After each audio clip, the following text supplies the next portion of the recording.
بسم اللہ الرحمن الرحیم۔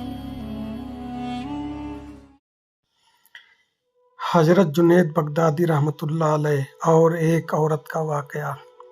پیارے دوستو، آج ہم اس ویڈیو میں بتائیں گے، تو آپ لوگ سے گزارش ہے کہ اس ویڈیو کو ضرور آخر تک دیکھیے۔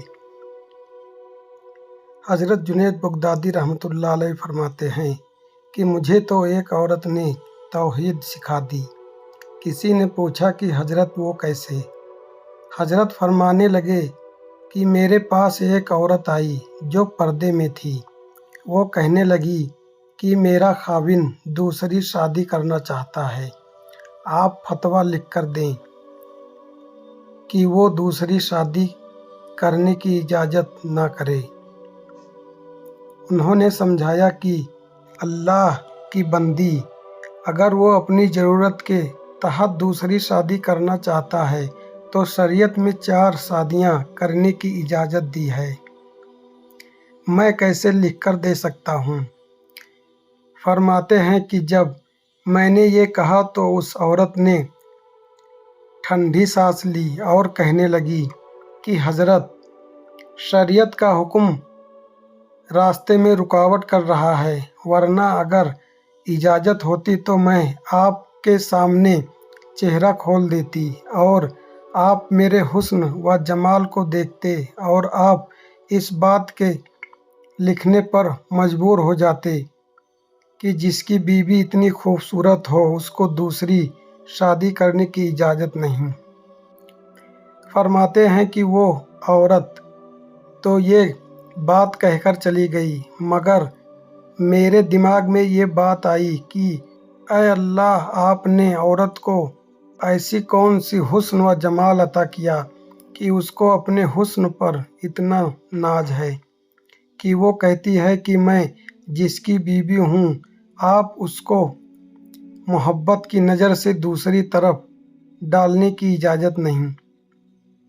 تو اے میرے پروردگار، تیرے اپنے حسن و جمال کا کیا علم ہے، آپ جہاں پسند کریں گے کہ آپ کے ہوتے ہوئے کوئی بندہ محبت کی طرف نظر کسی غیر کی طرف اٹھا سکے۔ پیارے دوستو، اگر آپ لوگ کو ہماری یہ ویڈیو پسند آئی ہے اور اگر آپ کو اس ویڈیو سے کچھ حاصل ہوا ہو تو نیچے گئے شیئرنگ بٹن کو دبائیں اور اپنے دوستوں میں ضرور شیئر کریں۔ حضرت حسن بصری رحمۃ اللہ علیہ کی زندگی کے 4 واقعہ۔ حضرت حسن بصری رحمۃ اللہ فرماتے ہیں کہ مجھے میری زندگی میں 4 واقعات بہت عجیب لگے۔ تو لوگوں نے پوچھا حضرت وہ کون سے واقعات ہیں؟ آپ نے فرمایا ایک نوجوان کے ہاتھ میں چراغ تھا، تو میں نے نوجوان سے سوال کیا کہ یہ روشنی کہاں سے آئی ہے؟ جیسے ہی میں نے یہ پوچھا کہ یہ روشنی کہاں سے آئی ہے تو اس نوجوان نے فوراً پھونک مار چراغ بجھا دیا اور کہنے لگا حضرت جہاں چلی گئی وہاں سے آئی تھی۔ فرمایا کہ میں اس نوجوان کی حاضری جواب پر آج تک حیران ہوں۔ ایک بار 10-12 سال کی ایک لڑکی آ رہی تھی، اس کی بات نے مجھے حیران کر دیا۔ بارش ہوئی تھی، میں مسجد جا رہا تھا اور وہ بازار سے کوئی چیز لے کر آ رہی تھی۔ جب ذرا میرے قریب آئی تو میں نے کہا کہ بچی، ذرا سنبھل کر قدم اٹھانا، کہیں پھسل نہ جانا۔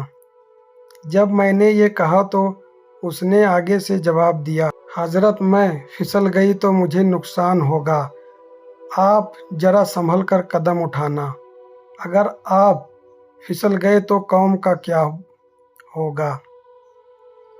کہنے لگے اس لڑکی کی بات مجھے آج تک یاد ہے۔ اس لڑکی نے کہا تھا کہ آپ سنبھل کر قدم اٹھانا، اگر آپ پھسل گئے تو قوم کا کیا بنے گا؟ ایک آدمی نماز پڑھ رہا تھا، اس کے سامنے ایک عورت روتی ہوئی کھلے چہرے کھلے سر کے ساتھ اس کے آگے سے گزری۔ جب اس نے سلام پھیرا تو اس عورت پر نظر پڑی اور وہ ناراض ہوا کہ میں نماز پڑھ رہا تھا۔ تجھے شرم نہیں آئی؟ تجھے دھیان نہیں؟ ننگے سر کھلے چہرے کے ساتھ میرے سامنے گزر گئی۔ عورت نے پہلے تو معافی مانگی اور پھر معافی مانگ کر کہنے لگی، دیکھو میرے میاں نے مجھے طلاق دے دی ہے اور میں اس وقت غمزدہ تھی۔ مجھے پتہ چلا کہ آپ نماز پڑھ رہے ہو یا نہیں۔ میں اس حالت میں آپ کے سامنے سے گزر گئی، مگر میں حیران اس بات پر ہوں کہ تم اللہ کی محبت میں کیسے گرفتار ہو کہ کھڑے ہو پروردگار کے سامنے اور دیکھ چہرہ رہے ہو۔ حسن بصری رحمۃ اللہ علیہ فرماتے ہیں کہ اس عورت کی یہ بات مجھے آج تک یاد ہے، اور واقعی ہماری نماز کی یہی حال ہے۔ نیچے کی منزل پر نماز پڑھ رہے ہو اور اوپر کی منزل میں کوئی ہمارا نام لے لے تو ہمیں نماز میں پتہ چل جاتا ہے کہ ہمارا نام پکارا گیا ہے۔ ہماری نماز کی توجہ کا یہ عالم ہے۔ پیارے دوستو، اگر آپ لوگ کو ہماری یہ ویڈیو اچھی لگی ہو تو اپنے دوستوں میں ضرور شیئر کریں۔